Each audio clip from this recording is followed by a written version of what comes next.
It took me all around 5 years to get my passport. Right. You come with a focus.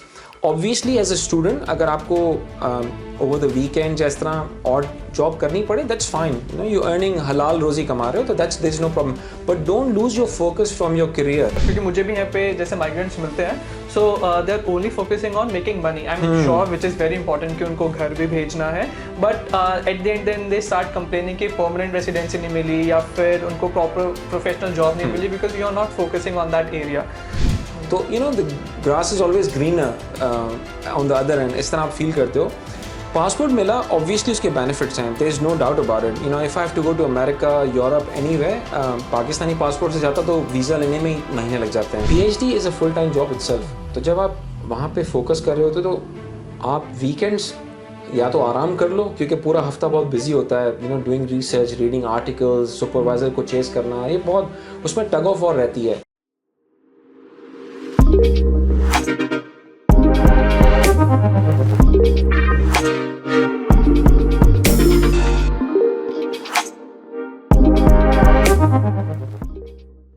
Hello everyone, welcome to my YouTube channel Smart Migrant Academy. आज मेरे साथ है Mohammad Qureshi, doctor Mohammad Qureshi.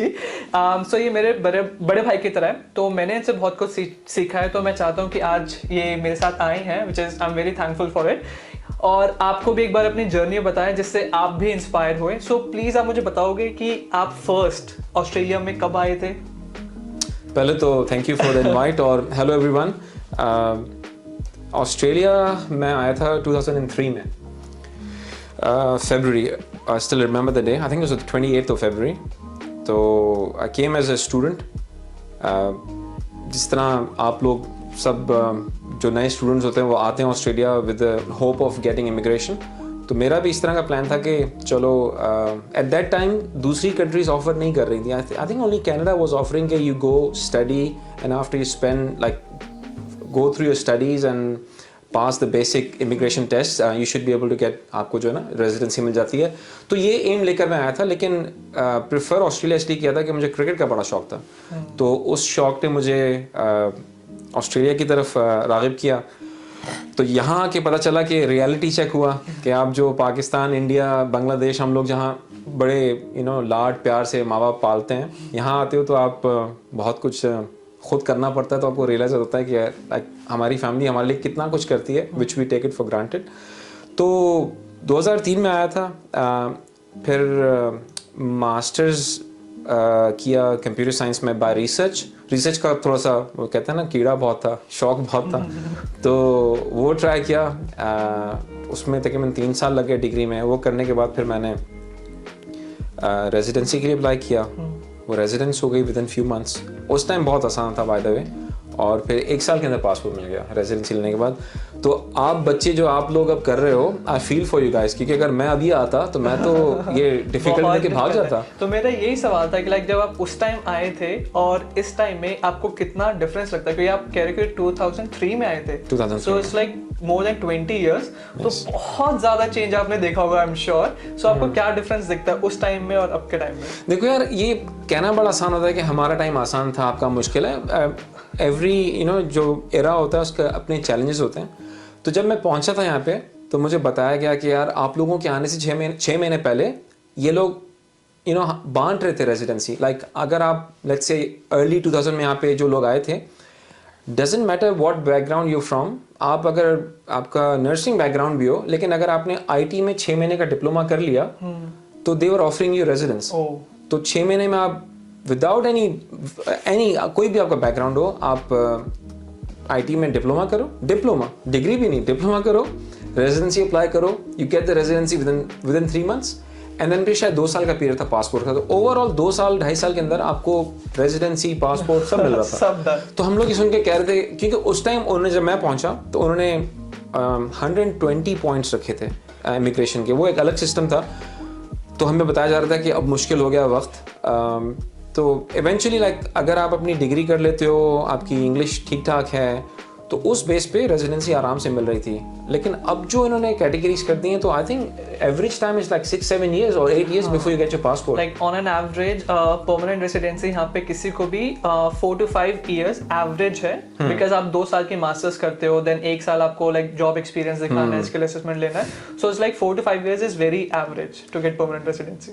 तो I didn't have to go through this even though I had difficulty in terms of के actually क्या हुआ था कि पहले 115 पॉइंट्स थे which I was fulfilling without in dramas, फिर उन्होंने चेंज कर दिया टू 120। तो वो 5 पॉइंट्स के लिए luckily I was working in the IT industry, तो I was able to get those marks, but people who weren't working, जिनका नहीं था बैकग्राउंड या काम नहीं कर रहे थे अपनी फील्ड में, तो उनको प्रॉब्लम हुआ था।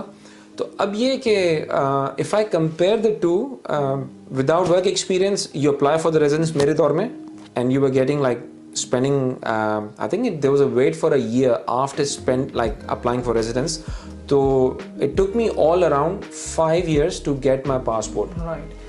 But like I'm sure कि हाँ उस टाइम पे अगर हम एक ही एक्सपेक्ट देखें कि परमानेंट रेसिडेंसी इजी थी, but I am sure there are other aspects जो बहुत डिफिकल्ट रहे होंगे इन टर्म्स लाइक जॉब्स, क्योंकि उस टाइम पे इतनी जॉब्स अवेलेबल थी, लाइक और जॉब्स लाइक अगर मैं अभी बात करूं तो लोग बात करते हैं कि हम ऊबर कर सकते हैं, कुछ भी कर सकते हैं, बट आई एम श्योर उस टाइम पे ऊबर नहीं थी, तो एक पार्ट टाइम जॉब करने का आपका सोर्स कम हो जाता है, एंड प्लस धीरे धीरे अब लोगों को माइग्रेंट्स के एक्सेप्ट कर रहे हैं वो, तो उस टाइम क्या सिनेरियो था कि जॉब्स मिलना लोग एक्सेप्ट कर रहे थे? आई थिंक माइंडसेट चेंज हो गया है। पहले ये होता था कि, और this is what I didn't like, होता ये था कि हम लोग जैसे मैं पाकिस्तान से आया था, मेरे पास ऑलरेडी डिग्री थी, I was a qualified IT professional, इसी तरह मेरे दोस्त भी आए, बट वो क्या करते थे कि अपनी फील्ड को छोड़ के ऊबर चलाना, ऊबर तो नहीं थी उस टाइम टैक्सी चला रहे थे या सिक्योरिटी करते, तो they were looking after like going for the money rather than focusing on the career. तो क्या होता है कि वो गैप बढ़ जाता था, and by the time they got their passports and all that, they came back to the industry, तो they had a 3-4-5 years gap, तो उनको जॉब मिलने बड़ी मुश्किल हो रही थी। तो मैं जो तुम्हारे जितने लिसनर्स हैं उनको ये कहूँगा कि आप you come with a focus.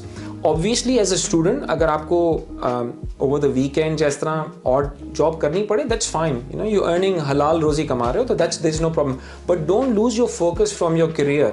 Keep that in your mind कि you still opt for looking for opportunities that will help you at the end with your residence and all that, तो आप demand में रहते हो industry में। Otherwise ये था कि अगर आपका गैप ज़्यादा आ जाए, 4-5 साल इंडस्ट्री में काम ना किया हो, तो फिर जॉब लेना बड़ा मुश्किल हो जाता है।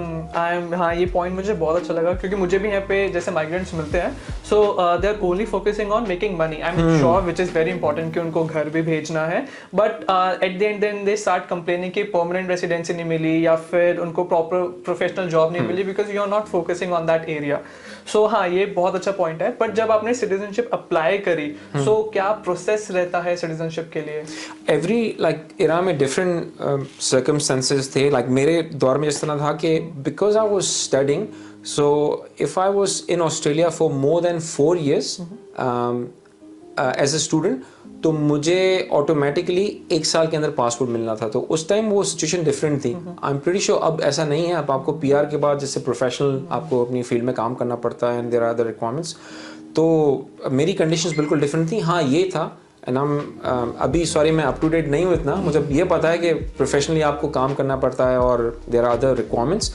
बट मेरे उस 2007-8 उस टाइम ये था कि आपको सिर्फ एग्ज़ाम देना पड़ता था। और इस बारे में दक्ष को मैंने पहले ही बताया था कि एक तो आप ऑस्ट्रेलिया आते हो तो एकेडमिक आइल्स करना पड़ता है आपको, जो कि it's very hard. But even after doing that academic IELTS और studying in Australia for 4-5 years, आपको रेजिडेंट पासपोर्ट से पहले आपको या रेजिडेंस अप्लाई करने से पहले आपको आइल्स देना पड़ता दोबारा। तो I think this is another, मुझे भी नाम याद नहीं आ रहा, that's a basic sort of IELTS जो ईजियर होता है, लेकिन still you have to show your proficiency कि आपकी इंग्लिश कैसी है। क्योंकि अगेन एक आइल्स तो आप देते हो जब आप एंट्री ले रहे होते हो ऑस्ट्रेलिया के अंदर फॉर स्टूडेंट वीजा और any other visa, but when you are applying for permanent residency like that's a skilled visa, तो उसके लिए आपको फिर से आपको आइल्स देना पड़ता है, क्योंकि जो एग्जाम होता है वो आपका 2 साल के लिए ही वैलिड होता है, तो उसके बाद आपको फिर से देना पड़ता है। बट सिटीजनशिप के लिए एक टेस्ट भी देना होता है, तो आपने वो टेस्ट दिया था, वो इजी था, डिफिकल्ट था? क्योंकि मैं यहाँ पे सुनता हूँ लोग की बहुत प्रैक्टिस कर रहे हैं उस टेस्ट के लिए, फेल हो रहे हैं। अब I think the first year they started was वही जो 7-8 में पहली दफ़ा मेरे ख्याल में स्टार्ट होता टेस्ट का, तो हमारे लिए बड़ा था कि यार ये क्या टेस्ट देना पड़ेगा, क्योंकि मुझसे मेरे पहले जो दोस्त आए थे उन्होंने कहा कि हमें तो कोई टेस्ट नहीं देना पड़ा। तो उसके लिए उन्होंने हमें बुकलेट दी थी, we went through the questionnaire, there was some information. जब आप रहते हो यहाँ पे तो आपको अंदाज़ा हो जाता है। जैसे मैं क्रिकेट से शौकीन रहा हूँ, तो उसमें क्वेश्चन था अबाउट डोनाल्ड ब्रैडमैन, तो obviously I couldn't have got that one wrong. तो इस तरह की जब आप टाइम स्पेंड करते हो इस जगह पे, तो आपको इस मुल्क का, इसकी पूरी ज्योग्राफी का पता चलता है कि कहाँ क्या है। तो इस तरह के क्वेश्चंस और बैकग्राउंड का लाइक यहाँ पे किस तरह यहाँ पर लोग आए और किस तरह पॉपुलेशन यहाँ पे बढ़ी, तो इट वाज प्रीटी इजी। मुझे अभी नहीं पता कि अब कितने मुश्किल सवाल कर दिए उन्होंने, लेकिन I had to go through that test. क्योंकि मैंने एक बार देखा था प्रैक्टिस क्वेश्चन कि उसमें कैसे कैसे होते हैं, बट कुछ सवाल बहुत बेसिक थे, like which is very easy. So but I am sure कि ऐसे कुछ सवाल होंगे जो आपको थोड़ा सा पढ़ना पड़ेगा या थोड़ा अवेयर रहना पड़ेगा अपने सराउंडिंग्स को लेके। So I am sure you will be able to crack it. Crack है, और I got so excited, sorry मैं ऐड कर रहा हूँ यहाँ पे। मैंने एग्जाम दिया कि एक आपके ऊपर वो चढ़ जाता है जहन में कि यार प्रेशर होता है कि क्या होगा एग्जाम में, कैसे होगा, because you just about to get your passport and whatever, तो आपको देना पड़ता है वो। तो मैंने बड़ा मेहनत करके दिया, और जब मैं एग्ज़ाम दे के वापस आ रहा था तो स्पीड कर दी, मैंने स्पीडिंग कर ली और मुझे फ़ाइन लग गया। तो मैंने सोचा कि यार मैं ऑस्ट्रेलिया की नेशनलिटी लेने के चक्कर में हूँ, और उसी दिन आपको फ़ाइन भी हो जाए, तो it was a mixed feeling then. Excitement ज़्यादा हो गई थी, तो कंट्रोल में। बट जब पासपोर्ट मिला, सो आई एम श्योर बहुत अच्छा मोमेंट रहा होगा। सो आपको फ्लैशबैक हुए कि यार मैं ऐसे आया था एंड नाउ मैं ऐसे स्टेज पे हूँ कि मैं पासपोर्ट ले रहा हूँ ऑस्ट्रेलिया का। How was that feeling?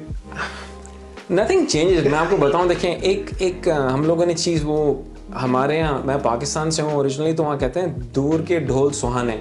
तो the grass is always greener on the other and, इस तरह आप फील करते हो। पासपोर्ट मिला, ऑब्वियसली उसके बेनिफिट्स हैं, there is no doubt about it. If I have to go to America, Europe, anywhere, Pakistani passport से जाता तो वीज़ा लेने में ही महीने लग जाते हैं। With passport, having Aussie passport obviously, लेकिन आपको बहुत मेहनत करनी पड़ती है।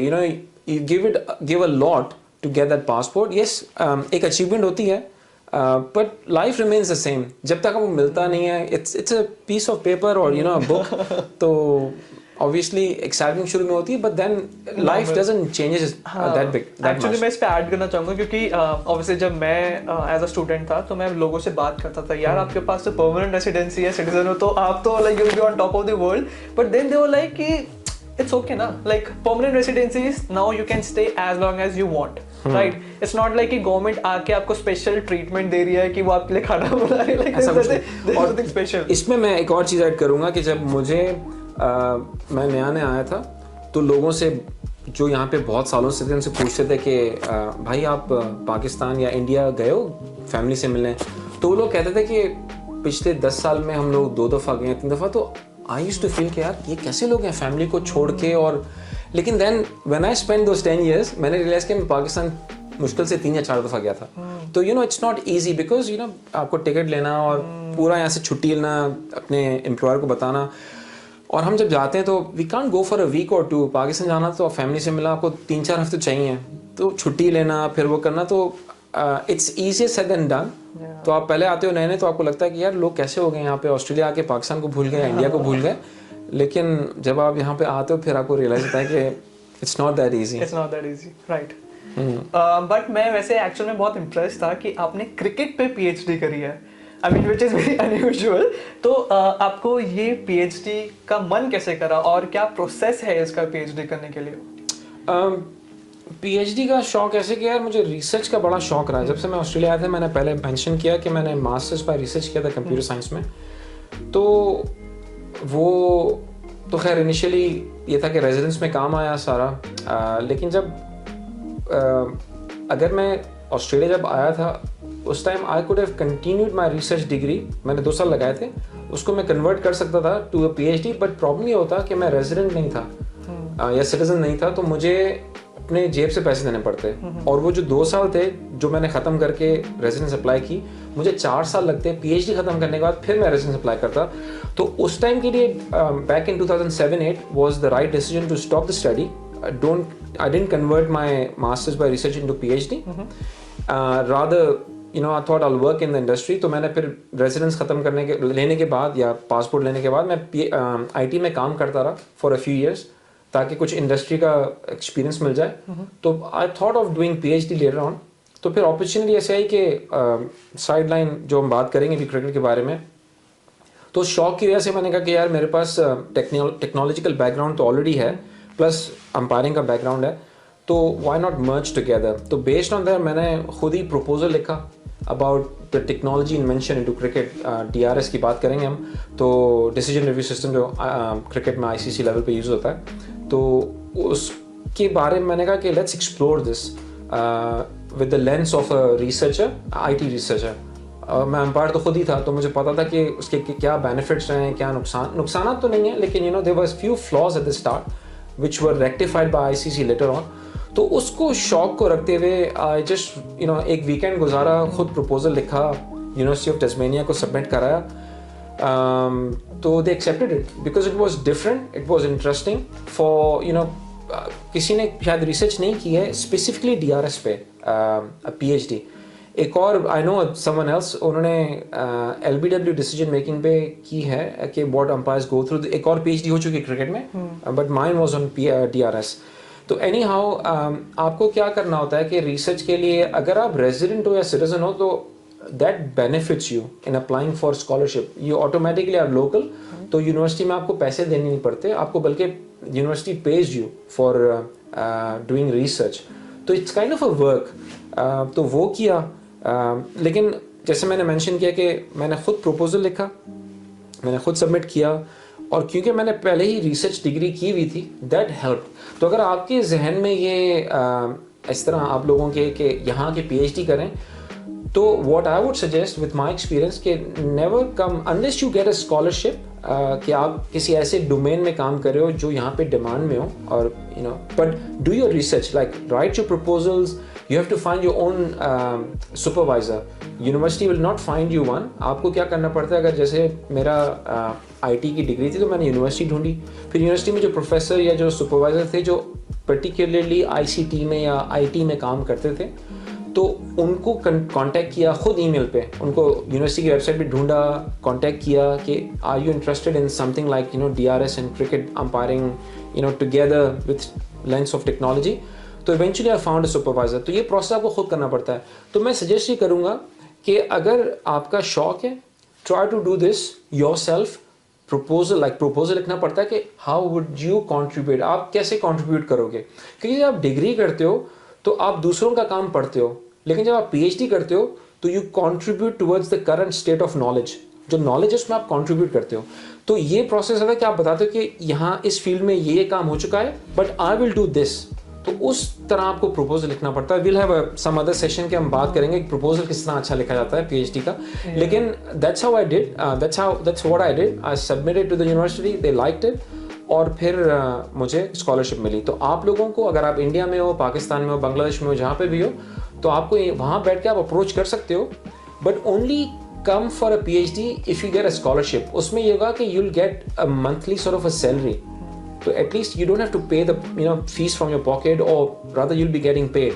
अगर ये अरेंजमेंट होता है तो it's very good to come from India और subcontinent to do a PhD, but if you have to पे फ्रॉम योर ओन पॉकेट, 4 साल आपको पैसे देने भी पड़ेंगे डिग्री के, और अपना खर्चा भी उठाना पड़ेगा। तो it's I would, if I am you, I probably at this stage would think I would only come to Australia for PhD if I get a scholarship. If not, I would come for a smaller, like a 1 year or 2 year degree, do that, get the residence sorted. जब residence मिल जाएगी तो फिर आप जो है वो local हो जाओगे, तो फिर पीएचडी करने में आसानी है कि आपको पैसे भी मिलते हैं for doing PhD and there is no fees. बट जब आप पीएचडी कर रहे हो तो साथ साथ आप कोई फुल टाइम जॉब या कुछ और अफोर्ड कर सकते हो करने, लाइक इतना टाइम मिलेगा आपको करने के लिए? PhD is a full time job itself. तो जब आप वहाँ पे फोकस कर रहे होते तो आप वीकेंड्स या तो आराम कर लो, क्योंकि पूरा हफ्ता बहुत बिजी होता है, you know doing research, reading articles, supervisor को चेस करना, ये बहुत उसमें टग ऑफ वॉर रहती है। तो उसके बाद वीकेंड पे चाहो तो काम कर सकते हो।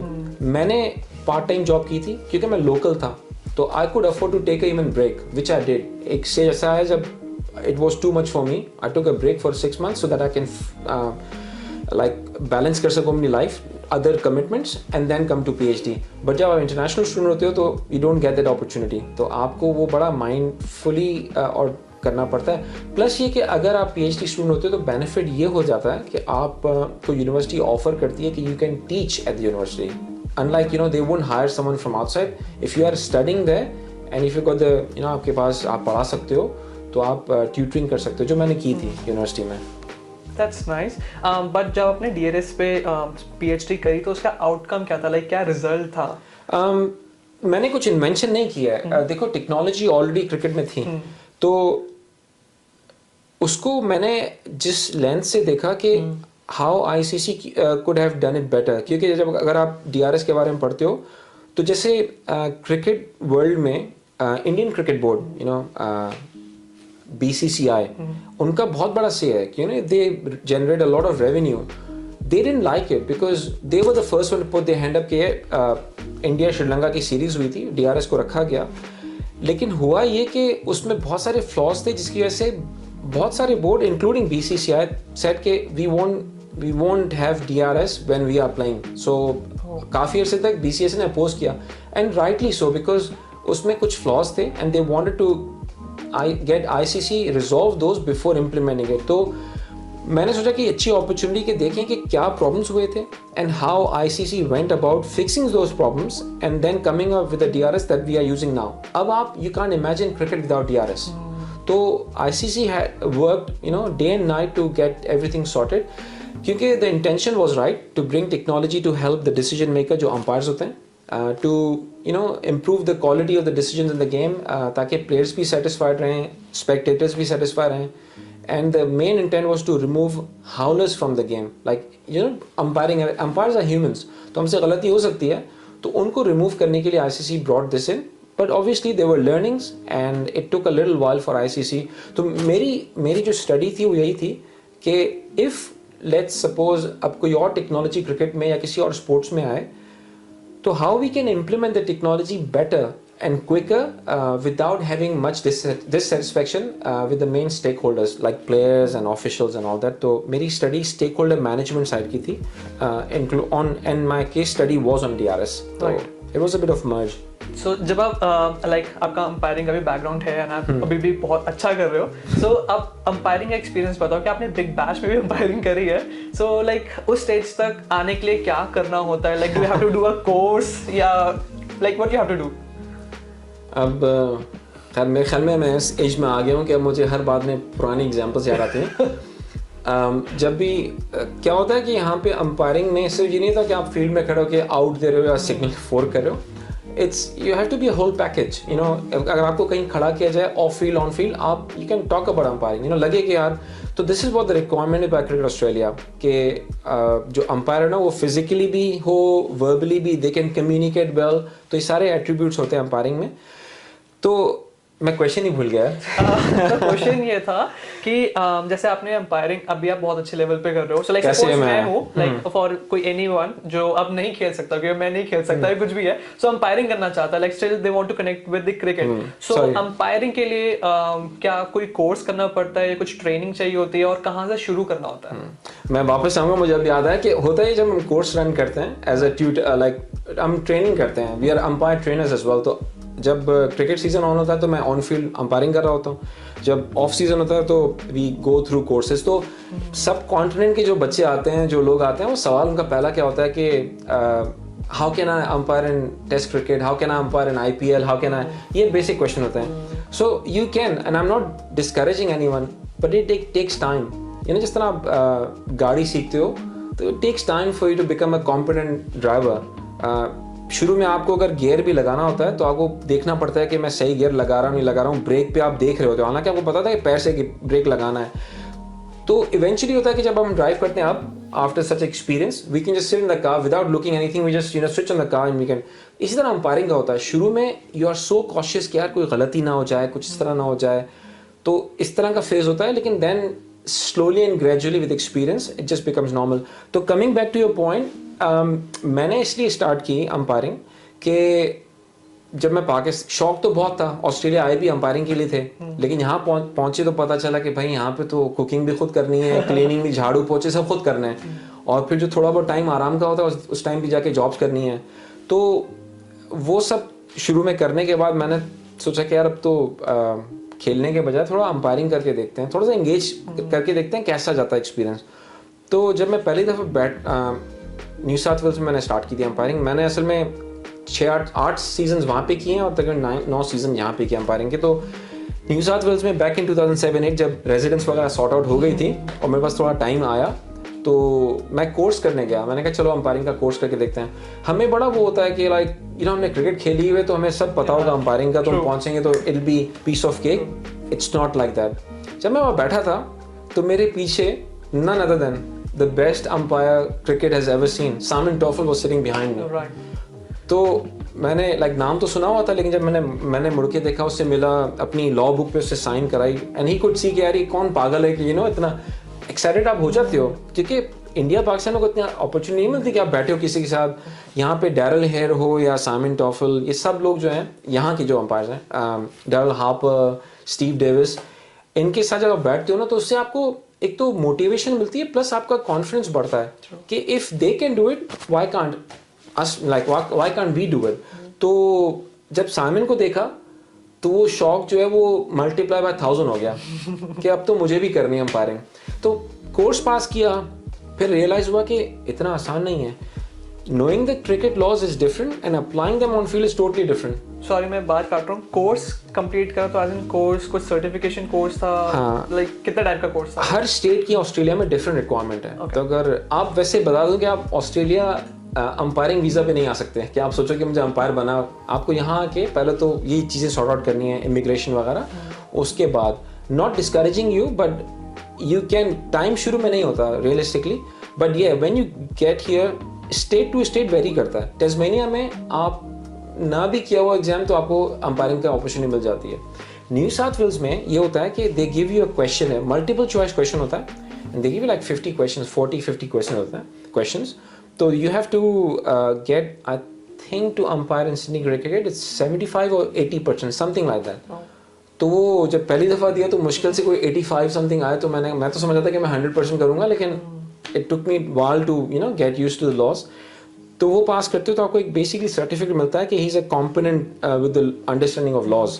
उस बेस पे फिर आप स्टार्ट करते हो। अब स्टार्ट में मैं अब बताता हूँ कि यहाँ पर ऑस्ट्रेलिया में डजेंट मैटर आप कहीं के भी हो, यू नो इंडियन हो, पाकिस्तानी हो, ऑस्ट्रेलियन हो, कोई भी हो, शौक है क्रिकेट का, आपको खेलनी है, अंपायरिंग करनी है, कुछ करना है, तो यहाँ पे ग्रेडिंग सिस्टम होती है।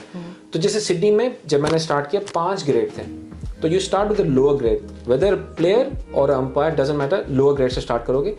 फिर वहाँ पे अगर आप अच्छा परफॉर्म करते हो एज अ प्लेयर और अच्छा परफॉर्म करते हो एज एन अंपायर, अंपायर कैसे परफॉर्म करता है, लाइक सही डिसीजन देता है और यू नो मैनेज अच्छे तरीके से करता है मैच को, तो उस पर आपको जो कैप्टन्स हैं वो पॉइंट्स देते हैं, आपको लोग ऑब्जर्व करते हैं, वो आपको मार्किंग देते हैं बेसिकली कि yes he is doing well. तो 5th से फिर 4th से फिर 3rd से फिर 2nd से फिर 1st, ये 3-4 साल तो जंपिंग में लग जाते हैं। जब आप फर्स्ट ग्रेड पे पहुंचते हो तो बेसिकली आप अपने शहर में, लाइक मैं सिडनी में था, फर्स्ट ग्रेड किया तो means I am a competent umpire in grade cricket. वहाँ से फिर आपका टर्न अराउंड स्टार्ट होता है कि फिर cricket Australia looks at you कि लाइक अच्छा he is performing well in Sydney grade cricket, give him opportunity in under 17s, under 15s, under 17s, under 19s। इस तरह आपको आहिस्ता आहिस्ता अपॉर्चुनिटीज मिलती हैं। तो वो जो 8 साल मैंने सिडनी में गुजारे वो स्ट्रगल थी from starting from 5th grade, coming all the way to 1st grade, then knocking the door for cricket Australia, फिर उसके बाद स्टेट पैनल, उसके बाद नेशनल पैनल और उसके बाद इंटरनेशनल पैनल। ये प्रोसेस है। मैं भी स्टेट पैनल पे हूँ। तो सिडनी के बाद मैं जब यहाँ मूव हुआ तो I got opportunity in state panel में होता है कि आपको फिर big bash on field, WBBL on field, और बिग बैश में आपको 3rd अंपायर या 4th अंपायर इस तरह की अपॉर्चुनिटीज मिलना स्टार्ट होती हैं। 4-day क्रिकेट मिलती है, छोटी छोटी टूर्नामेंट्स, चैम्पियनशिप्स मिलती हैं। तो वहाँ आप जाते हो, दूसरे अंपायर आते हैं दूसरे स्टेट से, you learn from them, you stand with them. तो आपको मैच रेफरीज आते हैं, वो ऑब्जर्व करते हैं कि आपकी बॉडी लैंग्वेज कैसी है।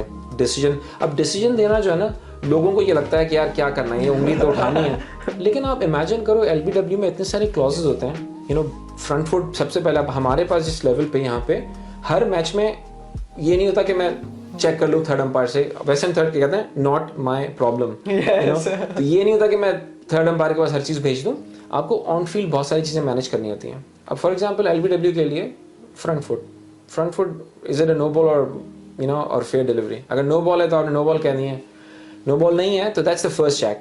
फिर बॉल कहाँ पिच हुई, कहाँ इम्पैक्ट हुआ, intersection like bat inside edge थी या नहीं थी, ये सारे फैक्टर्स लेने के बाद वेदर और not the ball will going to hit the stumps, ये सारे फैक्टर्स करने के बाद आपको फिर आउट देना पड़ता है। तो लेकिन इमेजिन कहते हैं यार अंपायर ने डिसीजन गलत दे दिया, कहना बड़ा आसान है, लेकिन उस बेचारे के बारे में आप सोचो तो सही कि वो what is mentally going through, तो वो सारे चेक्स होते हैं। और फिर आप किस तरह देते हो, कभी कभी क्या होता है कि बहुत अच्छा डिसीजन आप देते हो, आपकी बॉडी लैंग्वेज बड़ी वीक होती है कि आप आउट दे रहे हो लेकिन आपके वो कॉन्फिडेंस नहीं है।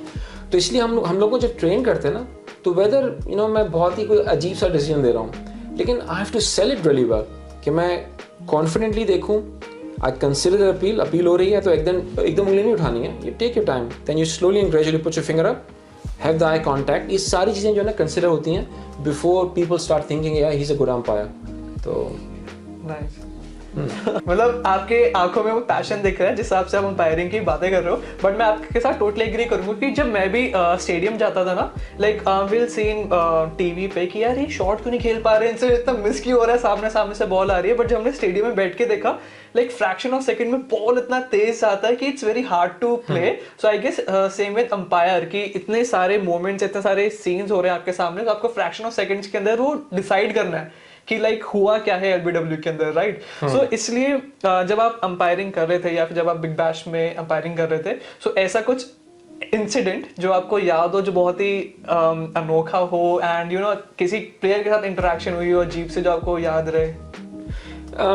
वाकयात तो यार बहुत सारे होते हैं।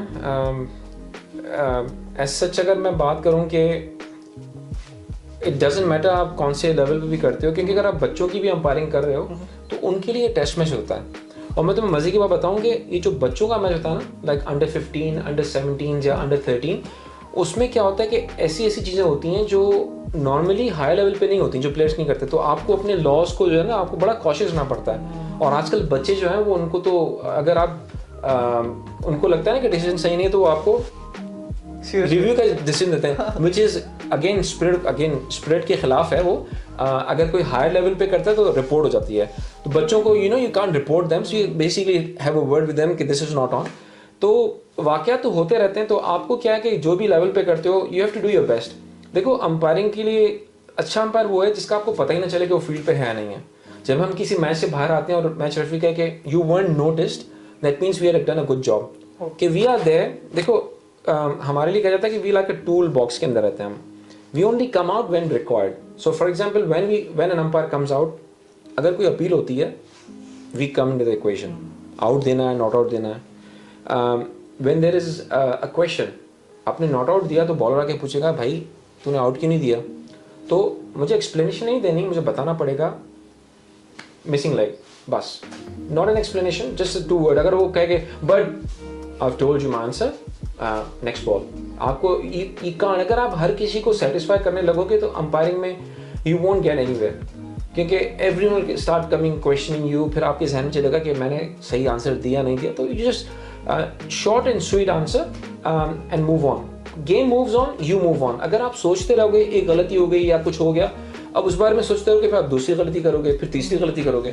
तो इसलिए कहते हैं कोई गलती हो भी गई है, डोंट शो। आप देखोगे अंपायर जो अच्छे अंपायर होते हैं जब वो डिसीजन देते हैं तो ये नहीं कि आप मुस्कुरा के आउट दे रहे हो या गमगीन होकर आउट दे रहे हो, nothing to do with you. कोई भी लेवल है, it's a batsman, it's a bowler, that's what matters.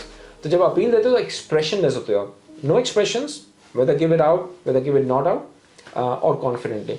तो इंटरेक्शन के हवाले से Alhamdulillah, I have been privileged to umpire, watch high quality cricket, but होता ये कि that's when you try to tell yourself watch the ball। अगर आपने batsman को देखना शुरू कर दिया, मार्टिन गप्टिल वो मेरा फेवरेट क्रिकेटर रहा था कुछ साल पहले तक, तो उसको अंपायर करने के लिए अब वो मेरे जहन में ऑटोमेटिकली आ रहा है कि मार्टिन। अब क्या होता है बैट्समैन जब आते हैं तो they ask you for a guard, can I have the centre please.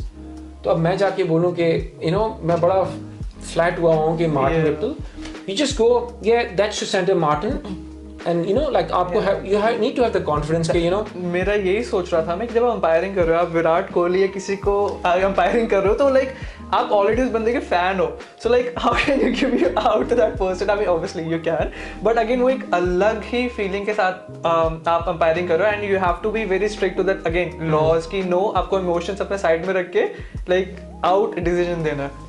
जिस तरह प्लेयर्स अपने स्किल सेट पे आप देखो ना, प्लेयर्स होते हैं वो जाके ट्रेनिंग करते हैं। Rahul Dravid you know he used to go and train, हालांकि इतना टैलेंटेड इंसान, he used to go and Sachin, ये प्लेयर्स जो थे एक तो नेचुरली गिफ्टेड थे, लेकिन they used to spend hours and hours just to get that satisfaction that you know they're ready for the game. इस तरह हम लोग भी ऑफ फील्ड बड़ी तैयारी करते हैं, क्वेश्चनिंग हो गई, लॉज की नॉलेज हो गई, उसकी इम्प्लीमेंटेशन हो गई, सारी प्रेपरेशन करके हम मैच में आते हैं and then we execute like you know, तो फिर देखते हैं कि हमारी परफॉर्मेंस कैसी रही। वी आर ऑस्ट्रेलिया में ये फ़ायदा है कि मेरा स्टेट कोच है, that helps me after every single game. I assess my self कि ये मेरी you know this is what I did, ये मेरी लर्निंग्स रही हैं, this is went really well, this may didn't go as planned but I'm working on it। तो ये सारा आपको प्रोग्रेस देना पड़ता है लोकल कोच को, which is a state coach।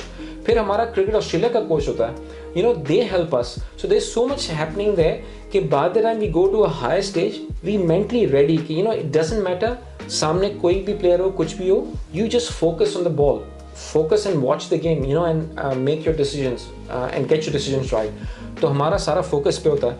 तो यस यू नो प्रिविलेज रहा हूँ, लेकिन अपने आप को मेंटली बोलना पड़ता है, बेटा डिसीजन सही कर ले, बाकी बाद में बाकी बाद में, वरना कोच फिर आपको बोलेगा कि आपने ही गलती करी, वो गलती करी। बट जब आपने जब आपने एग्जाम दिया क्रिकेट का एम्पायरिंग के लिए, सो उसमें कोई ऐसा इंटरेस्टिंग क्वेश्चन या ऐसे कुछ बहुत वियर्ड क्वेश्चन आपके दिमाग में आ रहा है? होता इस तरह है कि यू नो मैं अब आप लोगों से पूछता हूँ through you know this channel, और इनफैक्ट अभी तो मैं दक्ष से पूछता हूँ और आप you know have a crack at it. Last ball of the over है, ठीक है, फेयर डिलीवरी है, forget about, it's not a no ball nothing, और बैट्समैन ने खेलने की कोशिश की, you know straight drive like forward लेके आया अपना बैट, एज एन अंपायर तुम अंपायर हो बॉलर्स एंड पे, ठीक है ना, तुम्हें हल्की सी आवाज आई, तुम्हें लगा कि बॉल टच करते हुए गई बैट को, किसी ने अपील नहीं की, न कीपर ने, न बॉलर ने, न किसी ने, बॉल हो गई, छठी बॉल थी, ओवर खत्म हो गया। तुमने देखा कि यार अपील करो मैं आउट दूं, लेकिन आप अपील, जब तक अपील ना हो you can not give a decision, appeal has to be made before you put your finger up और यू से नॉट आउट, ठीक है ना। तुमने वेट किया, कुछ नहीं हुआ, यू कॉल्ड ओवर, ठीक है, ओवर हो गया। और अब ओवर के बाद क्या होता है कि जो स्क्वायर लेग पे होता है या स्ट्राइकर्स एंड पे, वो बॉलर्स एंड पे आता है, और जो बॉलर्स एंड वाला होता है वो स्ट्राइकर, तो ये हम चेंज करते हैं हर यू नो हर ओवर बाद। अब तुम स्ट्राइकर्स एंड पे चले गए, राइट, ठीक है, अभी तुम्हारा पार्टनर जो दूसरा अंपायर है वो भी पोजीशन पे आगे खड़ा हुआ है, बॉलर ने रन अप स्टार्ट नहीं किया, तुम्हारे पास एक स्क्वायर लेग पे फील्डर आता है, कहता है Daksh what do you think of the last one, क्या करोगे तुम, आउट दोगे, नॉट आउट दोगे, क्या करोगे? तुमने कॉल कर दिया over. I would say not out, क्योंकि सब हो गया, आई मीन वी आर, कितना अजीब लगेगा, सोचो तुमने बॉल हो गई, ओवर कॉल कर दिया, तुम चले गए स्क्वायर लेग पे, और फिर तुमसे आके कोई इससे पूछता है कि ना how was it.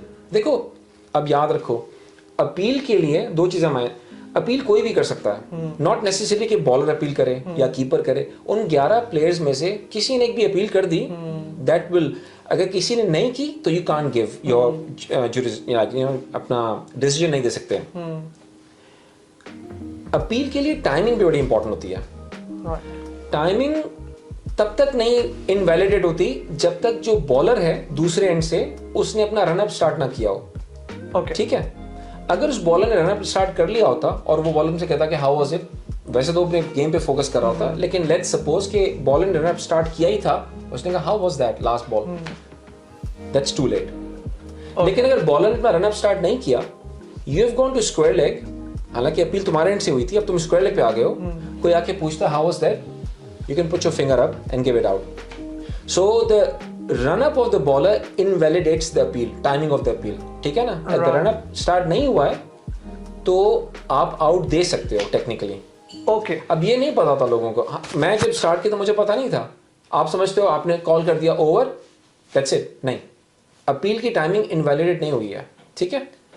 until bowler ने रनिंग शुरू स्टार्ट नहीं किया। लेकिन अगर तुमने लेट्स सपोज वो आखिरी ओवर था before lunch, so you called that's over and it's time for lunch.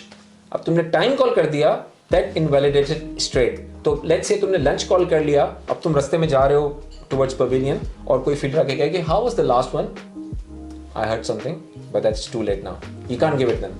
ठीक है ना? तो ये छोटी छोटी चीज़ें आपको बड़ी टेक्निकली पता होनी चाहिए, अदरवाइज क्या होता है। इसी तरह मुझे एक चीज़ याद है कि मैं स्क्वायर लेग पे खड़ा था, अब मुझे पता नहीं था, इसीलिए कहते हैं बॉडी लैंग्वेज बड़ी इंपॉर्टेंट है। स्क्वायर लेग पे that was one of the embarrassing moments for me. Camera मेरे ऊपर जूम था, मुझे पता नहीं, क्योंकि आखिरी बॉल पे एक प्लेयर ने ड्रॉप कर दिया कैच। ओके ठीक है ना? फील्डर था मेरे करीब ही था स्क्वायर लेग पे, उसने ड्रॉप किया तो वो डिसअपॉइंटमेंट यूँ करके बैठा हुआ है और वो आखिरी बॉल थी। तो अब मुझे बॉलर्स एंड पे जाना था, मैं स्क्वायर लेग पे था उस टाइम। तो मैंने वॉक करना शुरू किया, वो कैमरा में वो भी फील्डर भी है, मैं भी हूँ। मैंने बड़े मज़े से अपना च्युइंगम निकाला और मैंने आराम से भी नहीं, मैंने बड़े स्टाइल में खाते हुए जा रहा हूँ। तो कमेंटेटर्स ने कहा look at this, you know umpire, you know he is having good time. मुझे उस टाइम तो पता नहीं चला था, जब मैंने बाद में कमेंट्री सुनी तो आई फेल्ट सो बैड कि you know have to be so careful कि आप क्या, आपकी मूवमेंट्स हैं, आप क्या कर रहे हो।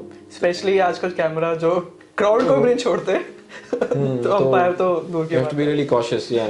No but that's a very good one, क्योंकि कितनी टाइमिंग एंड टेक्निकलिटी आ जाती है जो एक नॉर्मल जो ऑडियंस या कोई भी देख रहा होता है उसको नहीं पता होता। बट अगर आपको और भी जानना है ऐसे इंटरेस्टिंग क्वेश्चन है एम्पायरिंग के बारे में जानना है, सो आई एम श्योर आपका एक यूट्यूब चैनल भी है एम्पायरिंग के बारे में। सो प्लीज आप एक बार बताओगे लिसनर्स को चैनल के बारे में। देखो यार, होता है कि आप जब कुछ सीखते हो ना, तो मैंने like we are privilege Australia में। आपको जैसे मैंने कहा कि हमारे पास स्टेट एंड नेशनल कोचेस होते हैं, हमें मैच रेफरीज फीडबैक देते हैं, कैप्टन देते हैं। तो यहाँ पे एक अलग स्ट्रक्चर है। इंडिया, पाकिस्तान, यू नो सब कॉन्टिनेंट में शायद इतनी फैसिलिटीज़ ना हो या हर कोई प्रिविलेज नहीं होता। तो मैंने सोचा कि मेरी रिस्पॉन्सिबिलिटी है कि जो मैंने लर्न किया है I should pass it on to you know people like my people, you all are my people, you know. So अगर कोई कुछ सीख सकता है तो इट्स वर्थ डूइंग। तो मेरा चैनल है छोटा सा, वहाँ पे मैं अंपायरिंग की जो चीज़ें सीखता हूँ, जो मेरे मैचेस में होता है, उसको मैं एजुकेट करता हूँ for the you know people. मुझे बहुत अच्छे क्वेश्चन आते हैं which makes me do my research before putting something on. तो अगर आपको कोई भी इस तरह का शौक है अंपायरिंग का, तो please subscribe to my channel as well and I am happy to help you out any questions relating to that. यहाँ ऑस्ट्रेलिया के आने की मैं एक बात बताना भूल गया कि जो खूबसूरती है, देखो यू नो हम मुख्तलिफ देशों की जो हमारे लिए बना होता है कि you know Indians and Pakistanis and all that, nothing like that. यहाँ पे हम लोग होते हैं ना, एक इंसान का इंसान से जो रिश्ता होता है हमारा, वो ताल्लुक होता है, यू नो एक रिस्पेक्ट होती है and we don't care about आप कहाँ से हो। तो that's one of the great experience I had कि हम यहाँ पर आते तो हमें पता चलता है कि चाहे आप हिंदुस्तानी हो, पाकिस्तानी हो, बांग्लादेशी हो, you know we are all the same, there is no difference. True. मुझे एक बात बहुत अच्छी लगी क्योंकि मुझे यहाँ पर आने के बाद काफ़ी अलग अलग कल्चर या लोगों के बारे में पता चला। एंड अगेन मैं आपसे जैसे बात करूँ, मैं आपको बड़े भाई की तरह मानता हूँ। सो आई गेस वो डिफरेंस आता ही नहीं है कि पाकिस्तान से हो या कहीं से भी हो, डजेंट मैटर, कि मुझे पता है कि आप एज अ पर्सनैलिटी कितने हो और मेरे लिए क्या मतलब रखते हो। सो अगेन यहाँ पे ये बेनिफिट रहता है। बट अगेन मैं डेफिनेटली आपका यूट्यूब का चैनल का लिंक डालता हूँ एंड आपको कोई भी कैसा भी अंपायरिंग से रिलेटेड कुछ क्वेश्चन क्रिकेट से रिलेटेड हो तो प्लीज़ आप इनको कर सकते हो पिंग ईमेल। एंड हम कोशिश करते रहेंगे ऐसे ही अच्छे गेस्ट्स को बुलाते रहेंगे and will try to spread as much valuable information to you guys. So thank you so much for you too for coming and thank you so much for the listeners to watch this. Thank you so much. See ya. Thank you guys. All the best. See ya.